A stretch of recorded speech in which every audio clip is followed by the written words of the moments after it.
میشه از طرف جانان شما یه بوس بکنه؟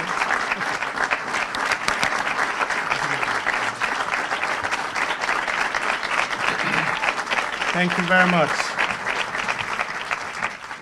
Just two words in Farsi. همیهنان عزیز، درود بر همگیتون و سپاس از اینکه در این برنامه شرکت کردین امشب. Ladies and gentlemen, good evening.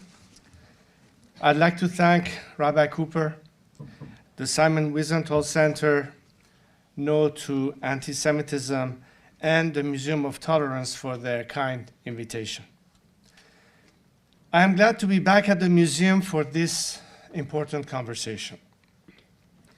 Only days after International Holocaust Memorial Day, I am pleased to be here with leaders of the Jewish community, and particularly our Iranian Jewish compatriots.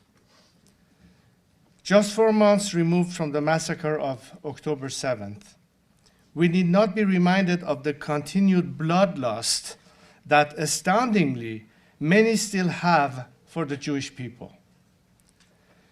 But walking through these halls is a particularly stark reminder of the grave crime perpetrated by a diabolical regime that the West tried to appease. That appeasement came at the cost of 6 million Jewish lives, untold innocent civilians, and millions of young military personnel. Regrettably, we see that in many circles, the appeasement of bloodthirsty tyrant continues on as a justifiable policy option.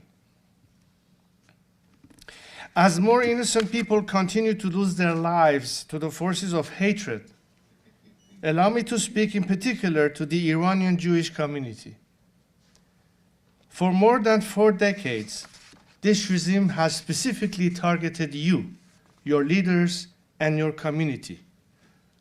Unfortunately, that continues today. I know you are feeling immense and indescribable pain. I know you have had friends and loved ones stolen from you. I know this pain because I too have lived similar personal loss and grief. You're looking for answers. You're looking for solace. You're looking for peace. Tonight, I am here to remind you that while many in the world turn their backs on the victims of terrorism and on the Jewish people, the Iranian nation is turning towards you in embrace.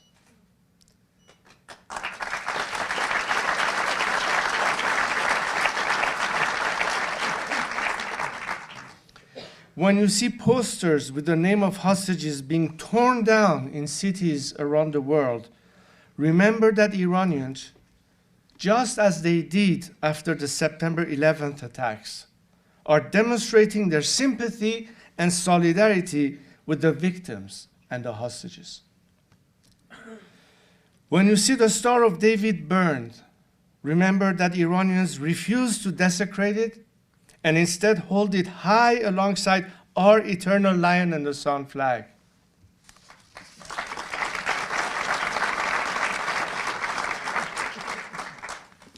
When you see the rape of female prisoners defined as resistance, remember that Iranians know the truth, because they too suffered the very same fate in the Islamic Republic's prisons. When you see all of the hatred, and it feels like you have nowhere to turn and no place to call home, remember that you are part of the Iranian nation. We, your fellow compatriots, share with you this home.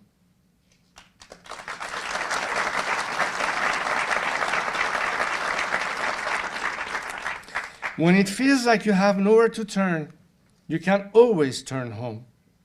And know that for anyone who seeks to divide us, Iranians from Iranian, as a secular democratic nation, we shall never permit it.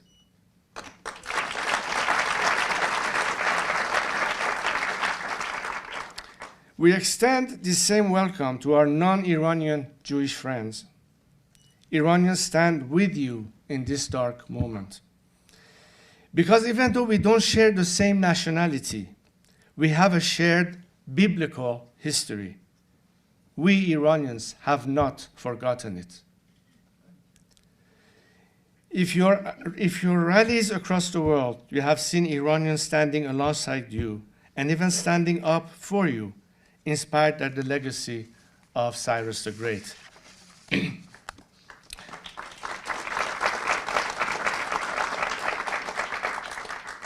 Upon my return from Israel last year, speaking to the Anti-Defamation League, I said that just as Cyrus helped liberate the Jewish people from Babylon and aided them in rebuilding their temple, we Iranians too have a temple. But an evil anti-Iranian regime has occupied it and has taken its people hostage. Iran is our temple. And my friends, we are facing a common enemy. Indeed, this evil regime is waging war on both of our great nations, Iran and Israel. And just like it did to the last diabolical regime the West tried to appease, this feckless policy is leading to more devastation and destruction across our region. From Hamas and Islamic Jihad in Gaza, to Hezbollah in Lebanon, to the Houthis in Yemen, to militias in Syria and Iraq, our entire region is paying the price for this policy of appeasement. From the refusal to enforce sanctions, to paying ransom for hostage-taking, this policy is not weakening the Islamic Republic, it is incentivizing and emboldening it. By now, it should be clear to all what has so long been clear to us Iranians. The Islamic Republic is the eye of the octopus controlling all of these tentacles.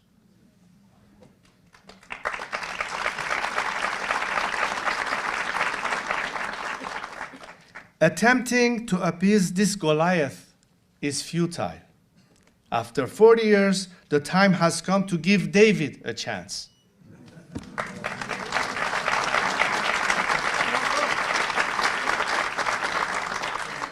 My friends, the people of Iran are the Davids of our time, and they are rising up not only for their own sake, but for that of the entire Middle East and the entire world. Despite more than 4 decades under this regime's reign of terror, they are not backing down. Indeed, they are doubling down in their fight for their liberation. The Islamic Republic must go, and the Liberation Army is the millions of Iranians on the streets paying for their freedom and for peace in the region with their lives. Let us ensure that if they are to make the ultimate sacrifice, they achieve their lofty goals. We can do that by supporting them in their battle and not by sitting on the sideline. In more than 4 decades, I have not sat on the sidelines waiting for miracles. And for many years, it was a lonely path. Before today's courageous Gen Z of Iran on Iran's streets were even born. But I knew the time would come, and now it has. I knew this time would come because I had more than hope. I had belief. Belief in our nation and belief in our people's resolve. I believe that just as Iranians of all faiths lived peacefully alongside one another before the revolution, only to see their lives shattered and disrupted. Once free, we shall once again be a nation committed to respecting and upholding the fundamental freedoms and rights of all our citizens.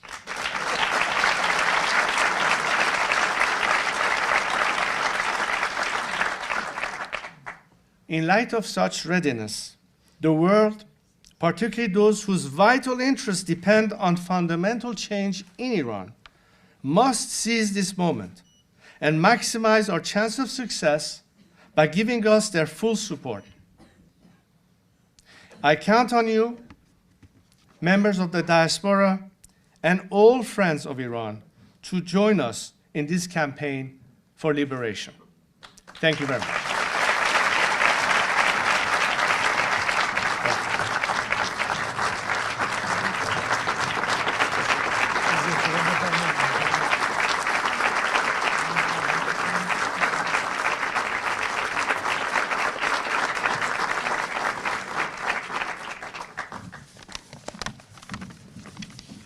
Thank you very much, Your Excellency.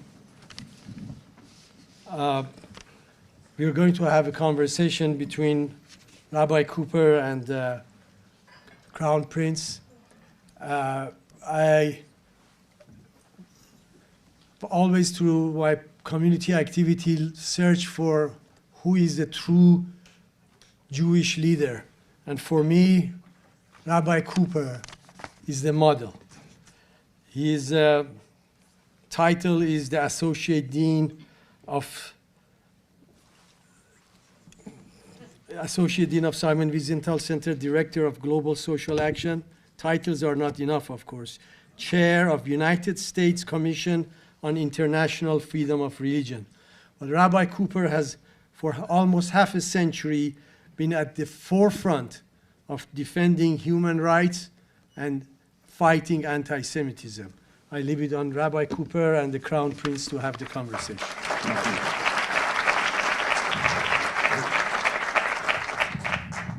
Excellency, if you'll just allow me, we were just here in this amazing hall in the Peltz Theater on Friday when we had Holocaust survivor bringing her spiritual strength and willing it over to a survivor from the Nova concert massacre. It was an amazing moment of a group solidarity that you felt the room was together. I didn't know that in a matter of a few days, we would have the same feeling in response to your amazing speech, something which certainly all the members in the audience and everyone in the Jewish community, the second largest one in the United States, but beyond. It's a reassuring message of hope. And if I may, I want to go out of order and ask you the following question. Could you explain what Islam means to you? Because what we heard tonight through you is a message of faith and hope that we've been waiting for spiritual leaders to deliver for 3.5 decades. I remember only months after the revolution took place and Khomeini returned to Iran, there were two particular heads of state that I hold in esteem dearly. The late President Sadat of Egypt and the late King Hassan of Morocco. They both said that if this is Islam, we are not Muslims. So I suppose throughout history we've seen how easily twisting an ideology and perverting it, weaponizing it, politicizing it, could take us down the wrong path. And this is precisely what Khomeini has done, to the point that even the clergy that supposedly is representing the faith that he claimed took steps away from him, calling this an aberration, calling it something that has nothing to do with tenets of religion. To me, religion has always been a private matter between a human being and the way he or she chooses to have faith in the Almighty or whatever. It should not be.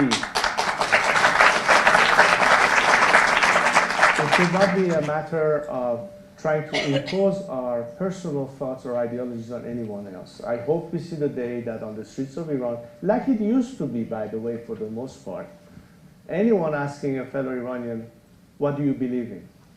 None of my business, none of anybody's business.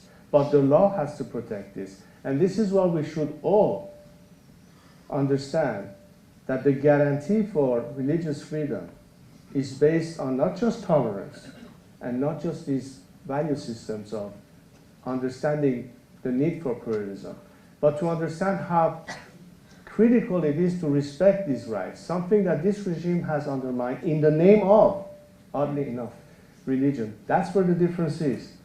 So as long as we recognize where the difference lies, when we realize that when people are free to worship as they want, but in freedom and under the rule of law, then we would not have any kind of deviation, any kind of twisting things, and that also requires, beyond law, education, awareness, readiness, and most importantly, never forgetting.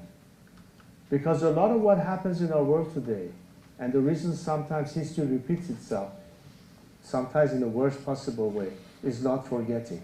We cannot afford to have another Holocaust. One time was too many already. And this is the kind of message that we all recognize that we live in a different world. We live in a world of social media. We live in a world where as much as messaging becomes critical, our enemies are utilizing it to the max.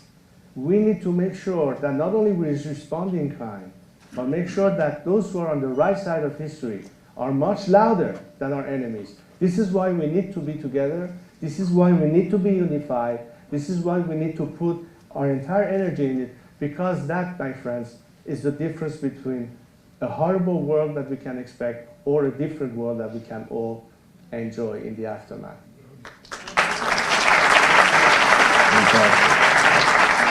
Just a follow-up to that unscripted question, by the way. The day after this regime is gone, you know, there's a famous saying, it's true, you have 2 Jews, 3 opinions. But I've also met some of the representatives of different opposition groups from Iran, so I think Cyrus and these, we're kind of similar in many ways.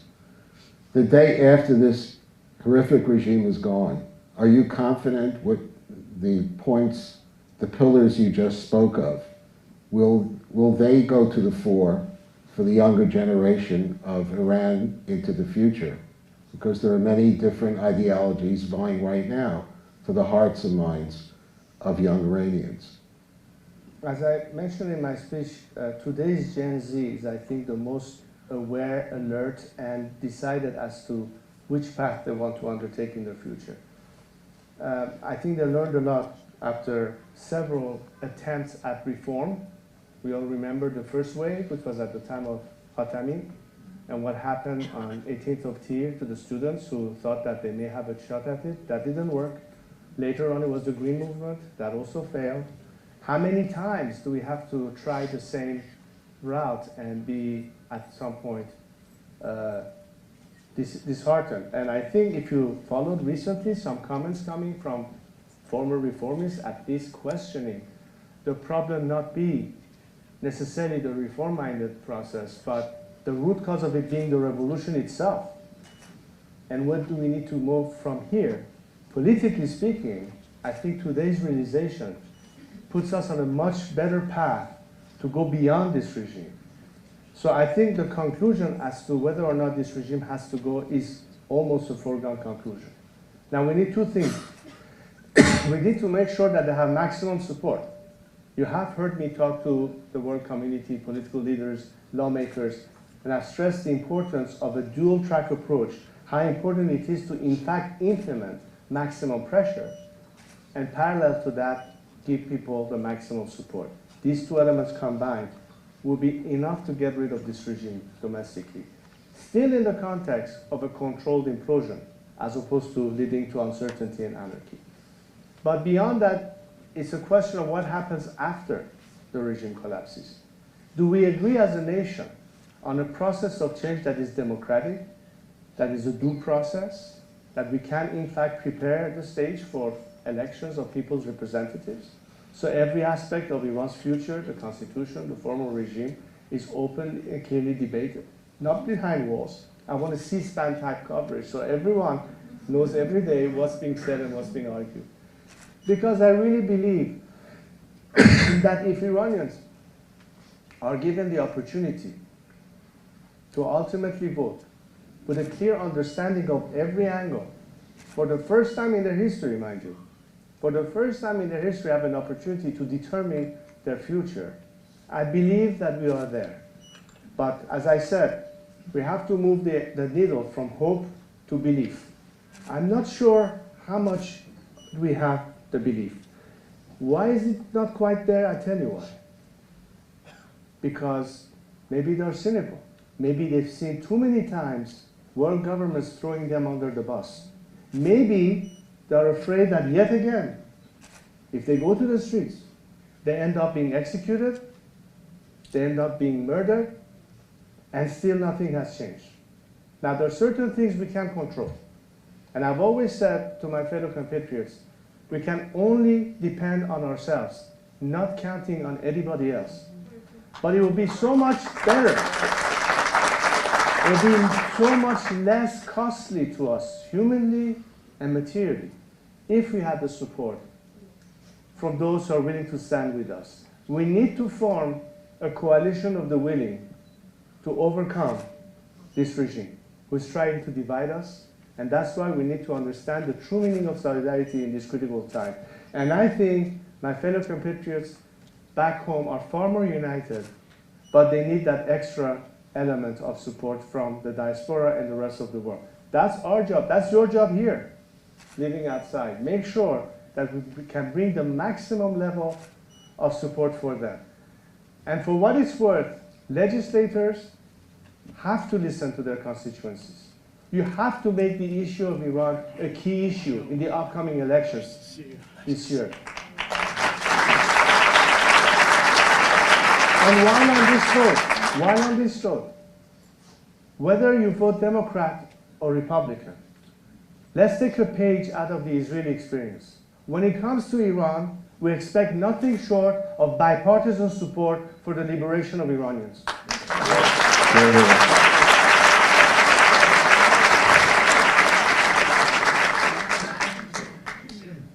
That was an outstanding answer, especially the last part where you talked about bipartisanship.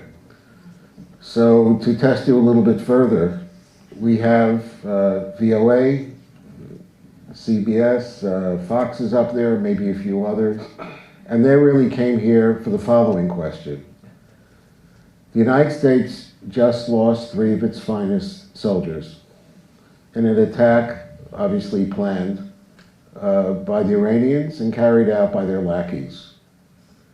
We're well north of 100 similar incidents now targeting U.S. military in the Middle East. If President Biden hasn't called you yet, and if he does in the next few days, what is your advice to this administration in dealing with the continuing, not just threat, but violence targeting Americans? The wake-up call should be the realization that it is practically appeasement that has been implemented in the last at least couple of years, if not beyond. When I think of the way they rewarded hostage-taking by the regime by paying them ransom money, when we know that the called for oil sanctions actually are not being implemented, which means more cash at the regime's hand, which of course is not going to be spent on suffering people in Iran, but on reinforcing their troops and their proxies. What do you expect as a result? What do you expect?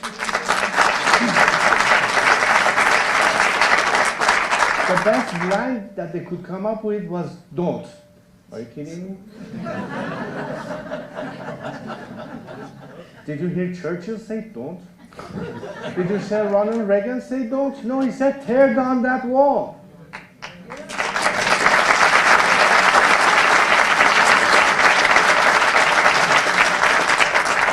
Without strong leadership, particularly in the Western world, we will have a tough challenge. Let us remind ourselves that what put an end in the Second World War was the strong leadership of Roosevelt in Washington and Churchill in London. What put an end ultimately to the Soviet Empire and forced Gorbachev to in fact go towards perestroika and glasnost was the strong leadership of Ronald Reagan and Margaret Thatcher. I ask you, vis-a-vis Putin and Xi today, what do we have?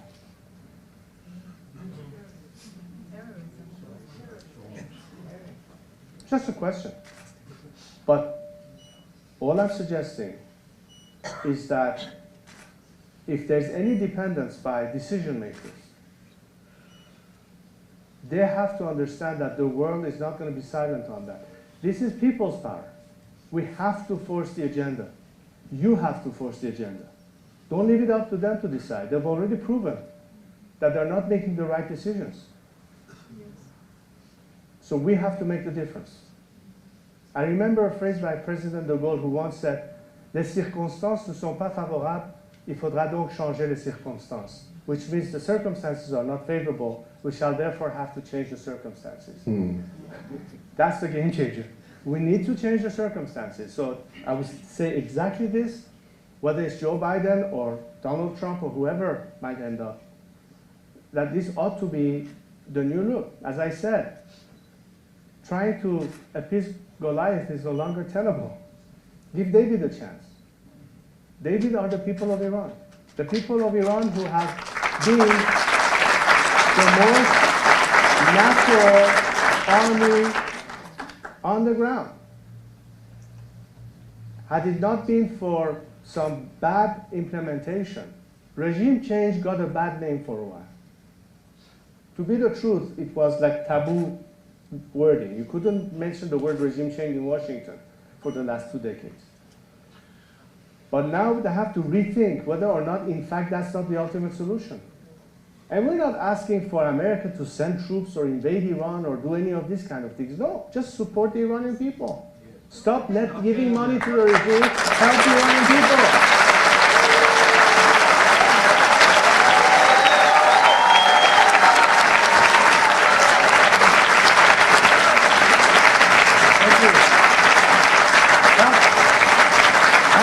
What they're asking for. Make sure that they are not disconnected from the world. Make sure they have access to the internet. Make sure that they can get the Starlinks and others helping out there, and so on. Why don't we ask legislators, as long as the law allows it, to use the frozen assets of the regime that in fact is the Iranian people money to in fact fund strike funds so we can help our workers go on strike. We're not asking for American taxpayer or French taxpayers or German taxpayer before our own money could be spent, but that's a matter of changing policy. Why not changing the policy that right now prohibits any means of transferring money back home to help a family? Every one of you could sponsor one family in Iran for small amount of money, but give them a chance to in fact be able to stand on their feet and take the risk of going on a strike. That's the quickest way to paralyze the regime. We don't need to go on the streets and get shot at all the time. We can stay home and refuse to go to work. In 3 months, the regime will collapse, if not sooner, if that was able to be done.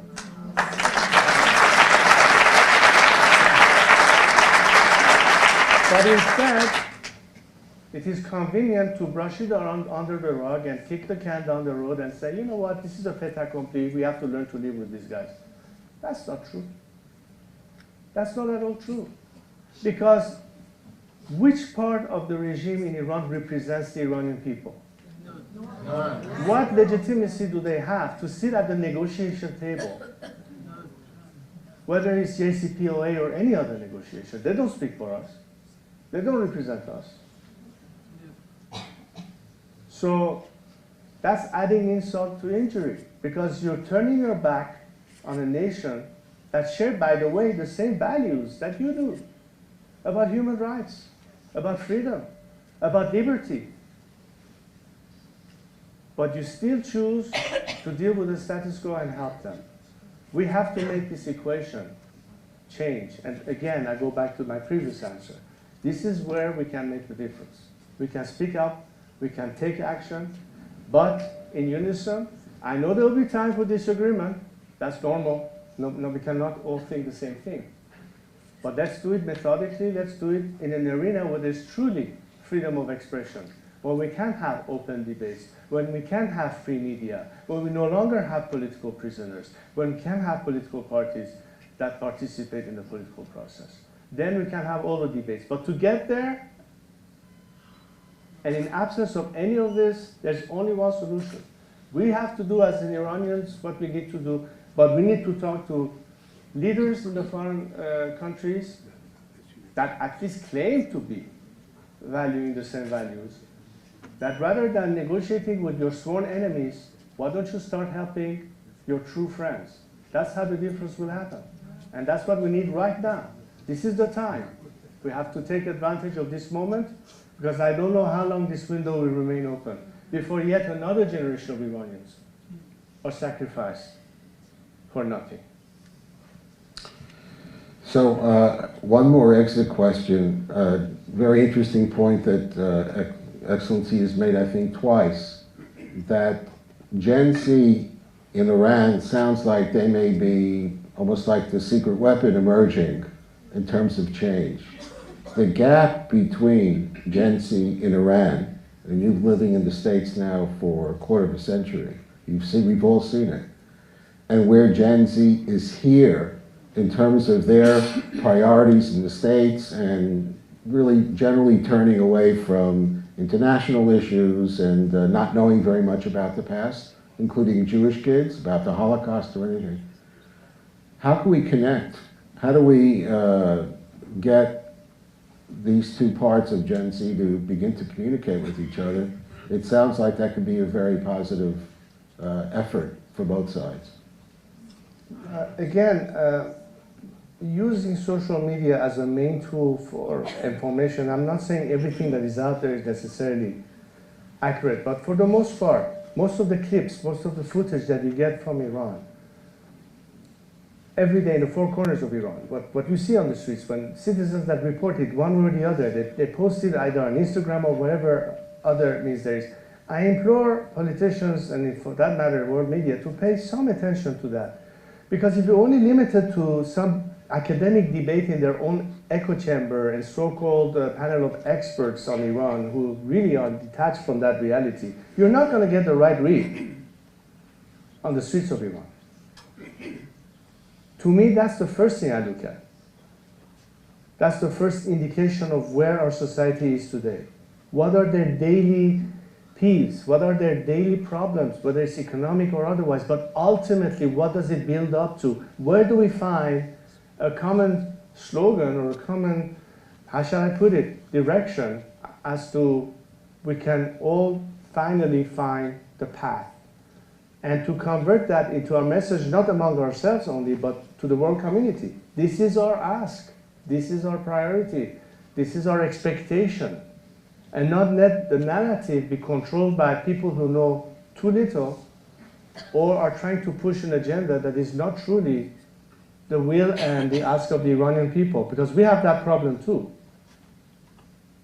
It's not just lack of resolve and determination. There are many elements that could confuse sometimes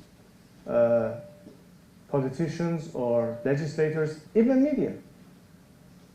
So I think one of the crucial elements is a lot of messaging needs to happen. And one of the, I guess, it's now a matter of habit. When I first started, I remember my years in Cairo, I'm talking at the very beginning, you could hardly get an open line to just dial a number to call, I don't know, Paris or London. Same thing when I was in Morocco.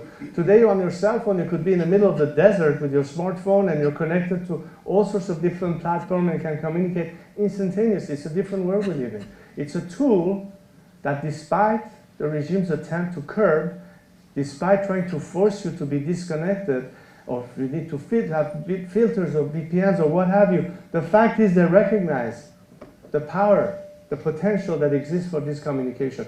This is very important because a lot of our expectations, if not translated into policy by means of awareness based on proper communication, will never get there. So there has to be a lot of messaging. I think Gen Z is the best equipped to not only understand that, but to properly use these tools. But I think what I invite here is not just Iranians communicating with each other, but Iranians be able to communicate with friends they have across the world. Solidarity in that sense is very important. South Africa was not liberated just by South Africans. The Poles and solidarity in Poland, the solidarity movement was just the Polish people, was a lot of support from the international community. So I think that's what I would stress, the importance of where Gen Z is today and what they can do. They're only limited by means. And by means, I mean financial means, and not by imagination. So let's help them. Because they will be able, with the proper tools and with proper backing, do so much more. Because everything they've done so far, Sis Mahsa and the Women Life Freedom Movement, they've done it with almost nothing. Imagine what they could do if they actually had some support. That's the game changers. That's what we need to get to. Rabbi. Thank you.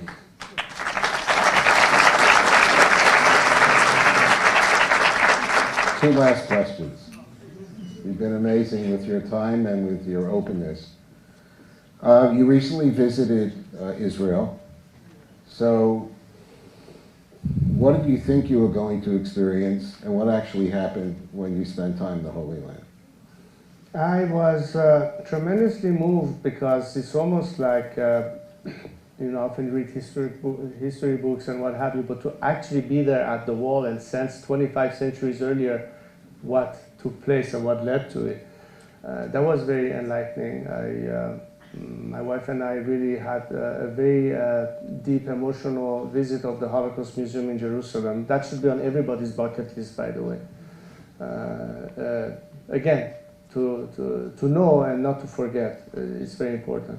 But what struck me the most, despite the fact that I was very well received by government leaders and many of the organizers there, but what really touched me the most was on the day of my departure to fly back from Tel Aviv to, I think it was Paris, I'm not sure.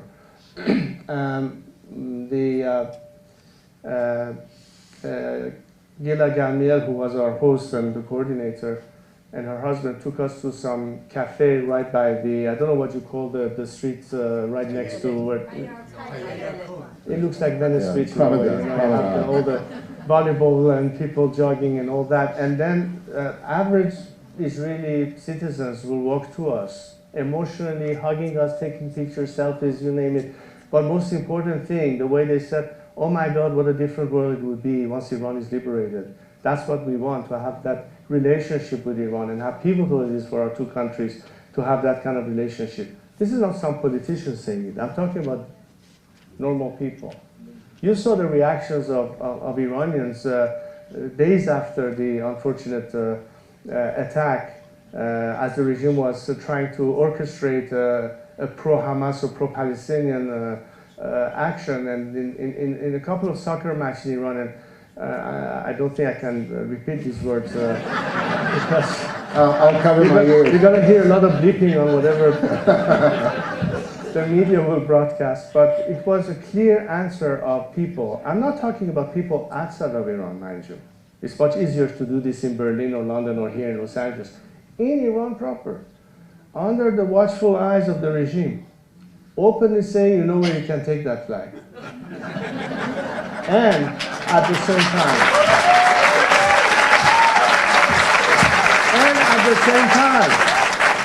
so many images of Iranians and Jews and Israeli solidarity with our flag's reason, as I said in my speech, in many places. That doesn't happen by coincidence. This is not an orchestrated campaign. This is a genuine sentiment, a pent-up sentiment of a nation that has been so humiliated that when they once were traveling the world, most of the time without a visa, when an Iranian passport was respected, and now how we are perceived, imagine that sentiment. And thank God for the parents who remind their children of what Iran used to be like and what it has become. It did not remain like that. We will make it again a great nation.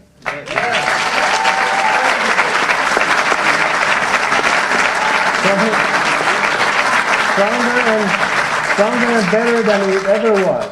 Imagine an Iran 2.0 with everything that we will rectify, because it was not mistake-free, let's be honest. But where we were going, Iran should have been today's Japan of the Middle East. Instead, we have become the North Korea of the Middle East.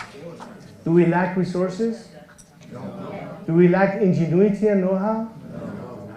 No. Aren't there so many Iranians who actually run companies and corporations and hospitals and universities and many parts of the world that could be in Iran instead but couldn't be there right now?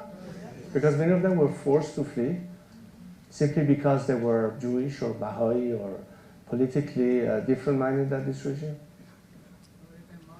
We can make it happen again.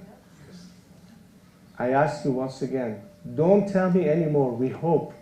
Start telling me, we believe. We believe. We will make it happen. So to close, we want to make this an interactive point of reference. If you've been watching, your eyes had to go to that amazing photo of the women who led the last sustained public outcry. So we're going to challenge everyone here in the audience to think about the people they represent, your people. What are you prepared to do for them? And I'm going to ask His Excellency to take another look at that visual. And if you can just encapsulate, if she was here right now, what would your promise to her be? You know, I've been talking to families of many of our victims. I won't name names for discretion reasons, but victims during this movement, people who have been incarcerated, imprisoned, executed. Unfortunately, it keeps going on as I speak.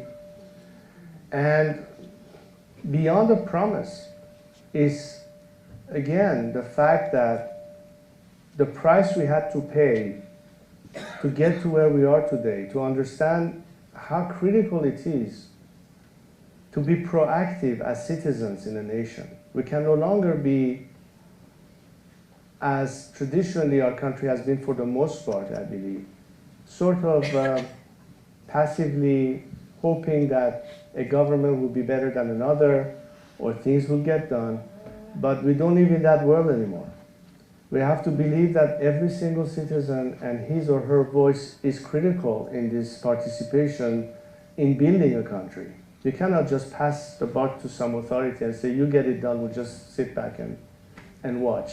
As Kennedy once said, ask not what the country can do for you, but what you can do for your country. That philosophy cannot be more true today, because the protests that you see, the price they're willing to pay means that they're not going to take no for an answer. They will demand transparency, they will demand accountability for the people they put in charge, and that's part of the responsibility, the civic duty of citizens, to be their own watchdogs, to make sure that beyond the structure of government, civil society in Iran thrives, that we have the right NGOs, the right institutions.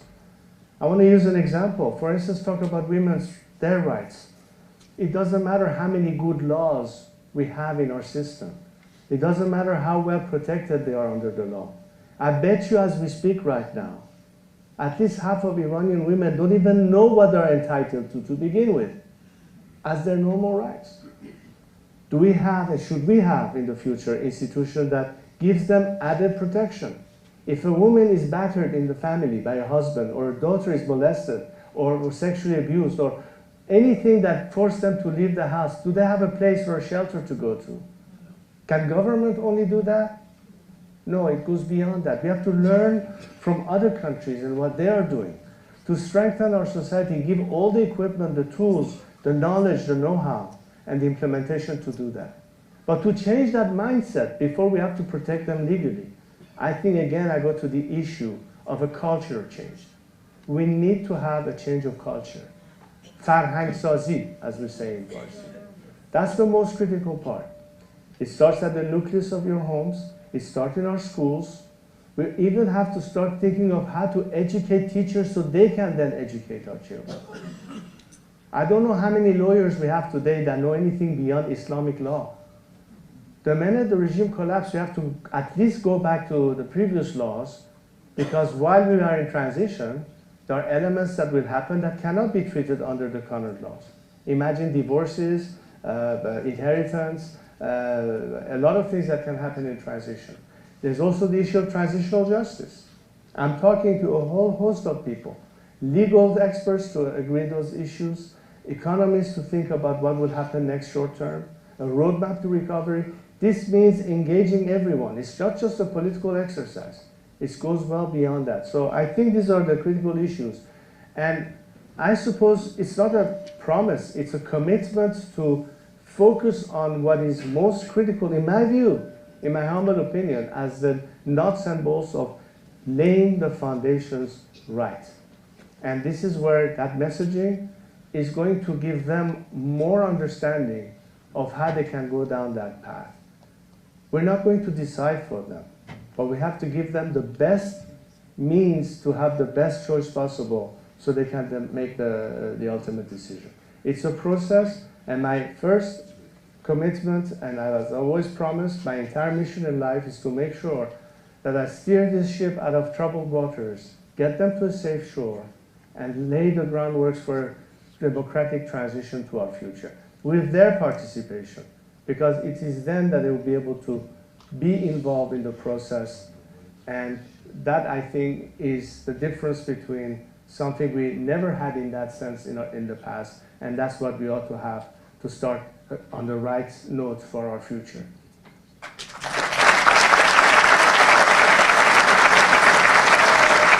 Thank you, Excellency.